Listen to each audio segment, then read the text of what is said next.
if you internalize the workshop, and this takes a long time, even as I was one of the trainers in the workshop, I was all, because you have to be an organizer, was constantly, in ways conscious and unconscious, internalizing the message.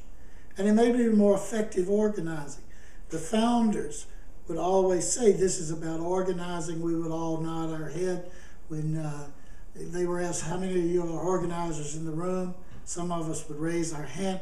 We weren't doing any organizing, but we wanted to be one, you know?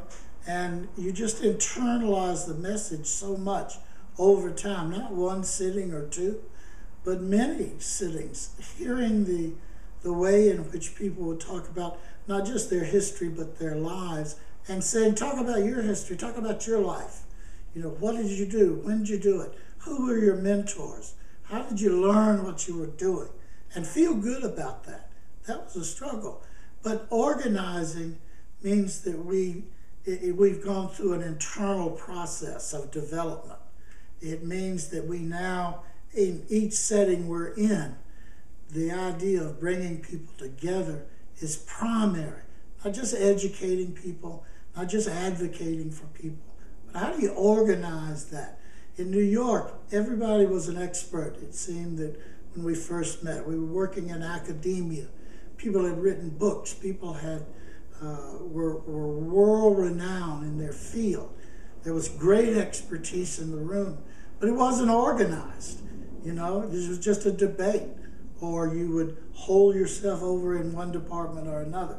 So bringing that expertise together and keep hammering on it, saying, we've got to move the expertise to action. We've got to move it from, we've got to organize within the systems we're a part of. And, you know, a lot of that is going on. The work in New York City, social work will never be the same again. I think I can say that with some assurance. And it feels good to have been a part of that. You know, I think the same thing will become in a much larger segment of society in education. But people are talking about this who've never talked about it, who assume they knew about it. And certainly that was in academia, we found this curious thing. We thought we'd be embraced by academia as being colleagues with them, but academia is set up to compete.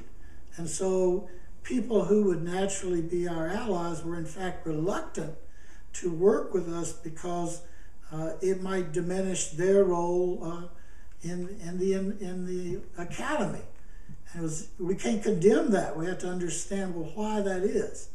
And why, if people think they know, why is there so little organizing?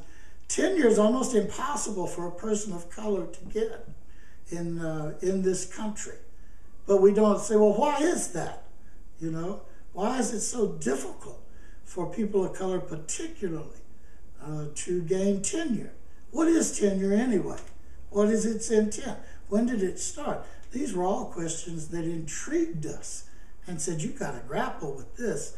This is just as racially invested as some of the things that we think occurred in the 50s and 60s. So that discussion of undoing racism is happening all over New York City. People stop me on the street, and not just me, but others they've met. Say, I went to your workshop, you know, or I'll meet someone in a coffee shop to get out of the rain. This happened just recently. And a young woman said, can I sit here? And she said, you're that undoing racism guy, aren't you? I said, who are you? And she said, I go to the nursing school across the street, and we're grappling with what the People's Institute teaches. That's very gratifying. You feel that you've contributed to something that is greater than yourself.